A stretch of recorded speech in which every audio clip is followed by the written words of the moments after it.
ကိုရီခောက်ဆွဲပပနည်းနည်းလေးသုံးဆောင်ကြပါအောင်ရှင်။ကေကတော့ဒီနေ့ကိုရီခောက်ဆွဲကိုစက်ပေါင်နဲ့မှာထားပါတယ်။ပပနည်းနည်းလေးနဲ့ငပီတောင်းလေးနဲ့စောကွက်တီပေါ့နော်။ကေရန်ကုန်ရောက်နေတော့နေ့လည်စာဘာစားမလဲလို့စဉ်းစားရင်းနဲ့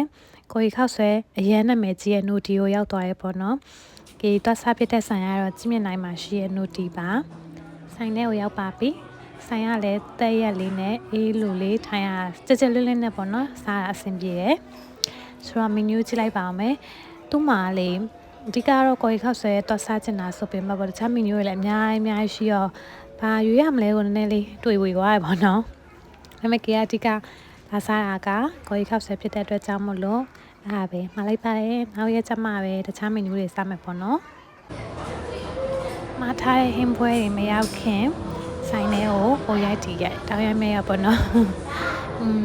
ဆိုင်ကကြကြလေးအေးလူလူနဲ့ထိုင်ရလည်းအဆင်ပြေပါတယ်ဒီမှာထားတဲ့စက်ပေါင်နဲ့ကိုရီခောက်ဆွဲရပါပြီပူနွေးနွေးလေးကိုမှသူ့ရဲ့ငပီတောင်းလေးကအသက်ပေါ့နော်ကိုရီခောက်ဆွဲနဲ့ငပီတောင်းကအရင်လိုက်ဖက်တဲ့စားစရာလေးဆိုလေဘိုက်ကလည်းဆဆာနဲ့ပူနဲ့စားလိုက်ပါအောင်မယ်နေ့လည်စားလည်းမစားရသေးဘူးဆိုတော့ဘိုက်ဆဆာနဲ့စားလိုက်ပါအောင်မယ်ဒီနေ့ရဲ့ vlog လေးကတော့ကေနိုဒီမှာနေ့လည်စာအဖြစ်ကိုရီခောက်ဆွဲသက်စာဖြစ်တဲ့ vlog လေးပေါ့နော်ကြည့်ပြတဲ့အတွက်ကျေးဇူးများတင်ပါတယ်တတ်တာပါ